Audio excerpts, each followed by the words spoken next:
For as much heat as we get for distorting people's records or whatever it is, smear on this or smear on that, I made a choice. I had volumes of stuff that we've never aired.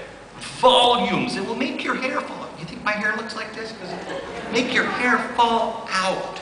It's so radioactive. Horrible stuff. Haven't aired it for one reason.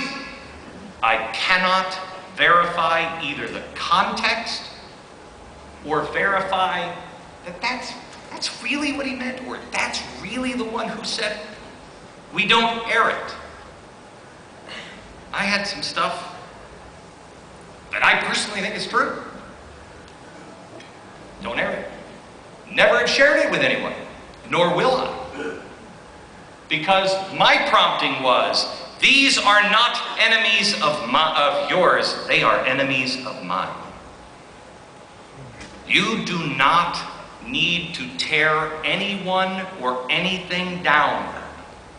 You merely need to speak the truth, the whole truth, and nothing but the truth, and they will destroy themselves. All we're supposed to do is stand in the truth and build up and empower. And we must do so, to quote Abraham Lincoln, with malice towards none. I gotta tell you, probably every single day, I either say, or someone in the room says, stop, love them. Because doing what I do every day, I look at their words. I see what is coming. I see what they say. I see how it's lied about, twisted, distorted. Believe me, I could hate them. There are times that I do. They're taking everything that I love and destroying it and distorting it. We must never hate.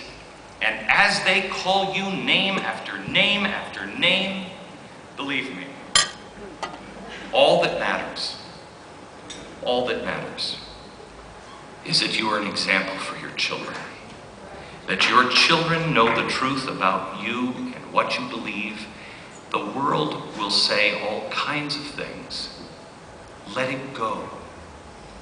Are you a good example to your children?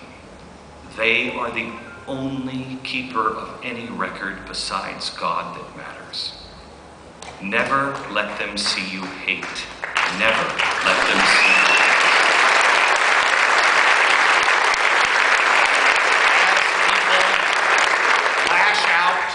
And call you names, twist and distort, make you look foolish, terrorize you, threaten you. Have no fear. Have no fear. Do not strike back. This happens in every generation. It's just our turn. Now, how are we going to deal with it? In the 1960s, it happened. Martin Luther King, what do you think he went through? What do you think he did? You think that was a piece of cake for anybody who stood around Martin Luther King? My gosh, we are infants in comparison to what they went through. And he never struck out in hatred. That's why he won. And he knew it. We're the counterculture now. We all think that we can just go back and just be like, oh, everything's great. I got news for you, gang. We are the counterculture. Not just from the Democrats and the progressives, but from the GOP as well. You look at the GOP and they're like, oh, those crazy Tea Party people. Excuse me? I actually had a pretty decent sized, shockingly large GOP member say to me, look, here's the thing. We all love the Constitution. But there are things that we just have to do. I said, yep, like never listening to you again.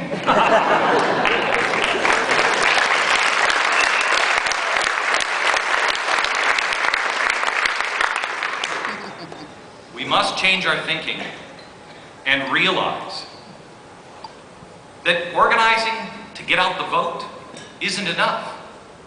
But it never has been. That was the lie that we fell for. We thought, oh, well. No. It never has been. It never will be. Voting or helping someone win in a campaign, that's just the beginning. Because if you win and you're for small government, then what? Then what? Because you cut. How many people are going to be unemployed? How many people are going to be hungry? How many of the unemployed? Plus all the people who want to find a job. Plus all the people who do need to be cared for. There's a lot of people in the country that need help, that can't do it themselves. What about those people?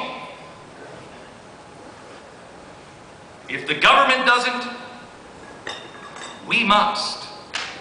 That's the second part of this. It's not about an election. It's not about cutting the size of government. It's going in and serving each other. Now, maybe people will say, well, the churches will do it. When's the last time you were at church? How many people here give 10%, which is required? 10% is required in the scriptures. How many of us give 10%? 1, 2, 3, 4, 5, 6, 7. Thank you. You can't say, oh, we'll let the churches do it. Get your butt back into church and actually listen.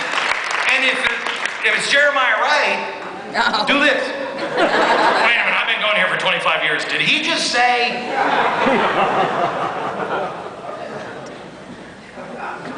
Put your money and your effort where your heart is. Put it where your heart is. That's the way to change things. And it's not just your money where your heart is. It's put your back and your legs and your arms. Put your whole self into what you believe. Feel, live for the first time. I got news for you, gang. We're history makers. People for generations will read about what we did or didn't do at this time. Recognize that. We are greatly blessed. We were born at this time for a reason.